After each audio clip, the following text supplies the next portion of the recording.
Hey guys, it's Schmitcoin here with another update for Bitcoin Magazine's video analysis. We'll be starting on the monthly time frame, working down to the weekly, the daily, and the 4-hour time frame today. The only two things I want to point out on the monthly time frame is this horizontal level that I mentioned in the previous recording. And so far, this wick is perfectly tagging this, and we'll take a closer look at it as we zoom into our lower time frames. But the other thing I want to point out is this horizontal right here, which is currently providing support off of our little minor correction we saw from our rally. So looking down at the weekly level, we start to see a little bit more detail. Same wick is visible here from our monthly level. And what I really want you guys to focus on here as we drill deeper into the lower time frames is this red band of prices right here, which is outlined and created by this close here and the wick right here. So it creates a little band of prices that as we look lower is going to become a little bit more relevant. And the other thing I want you guys to focus on is this monthly level right here, because currently it is wicking this thing perfectly. So we see a perfect wick here and a perfect wick here, which is starting to create what seems to be a little bit of a trading range. So looking at our daily time frame, we see, the strong sell-off that happened. It occurred on very high volume, very high spread, but so far the reaction isn't half bad. Compared to the corrections we've seen percentage-wise, this one isn't actually that bad. It's been a 20% decline, but so far on the day it's up around 12%.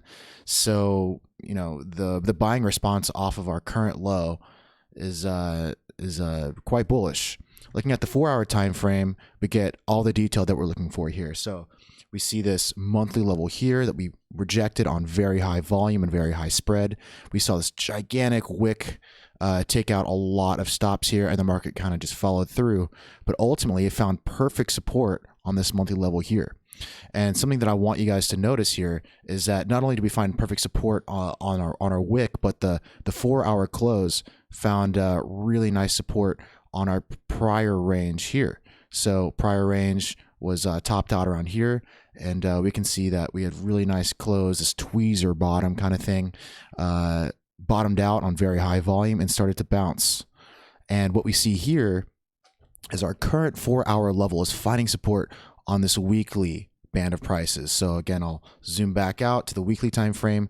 We see this band of prices right here, and when we look at the 4-hour time frame, we see exactly what's going on here. We saw a really nice close above. We saw a couple of tests in there, and right now the market's kind of feeling out this new rally that is taking place, and we're in a bit of no man's land right now. So we do have support under our feet, and it seems likely that the next logical stop is going to be a retest of this monthly level right here. This 12.8K is going to be the next logical stop. We'll have to play it by ear, see what happens there, but it looks like we're good for a bounce up to 12.8K. If we don't rally that high, say some supply hits the market, well then we're going to be looking to find support here, and as long as we can hold support here, I think we're good for a retest of this high ultimately, in the grand scheme of things.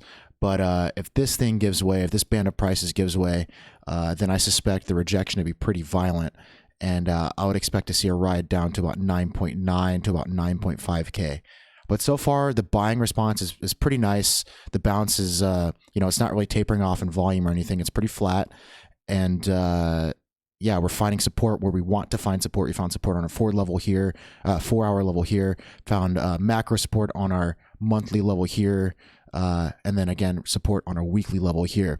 Where things are going to start to probably get turbulent is around Sunday, because that's our weekly and our monthly close, and sometimes things get hectic. So keep an eye out for intraday volatility on Sunday, but really what we want to keep an eye out for is this weekly level to hold, and most importantly, this monthly level to hold, because if this gives away, well then we're probably going to be heading down to lower lows. But so far, this 20% correction, I've seen a really nice buying response. And yeah, we really want to play it by ear, because as I said in the last recording, that being eager to call the top is going to leave you heartbroken. So just be careful with these strong parabolic moves, because they take no prisoners.